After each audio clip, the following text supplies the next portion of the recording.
வேண்டிக் கொள்ளுகின்றேன். வணக்கம். அடல் அருணை திருக்கோபுரத்தே அந்த வாயிலுக்கு, அடல் அருணை திருக்கோபுரத்தே அந்த வாயிலுக்கு வட அருகில் சென்று கண்டு கொண்டேன்.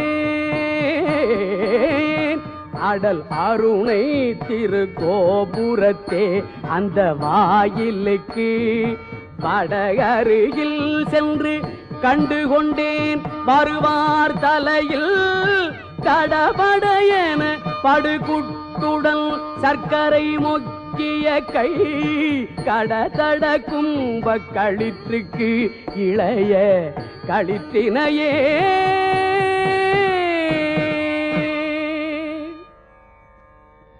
பேற்றை தவம் சற்றும் இல்லா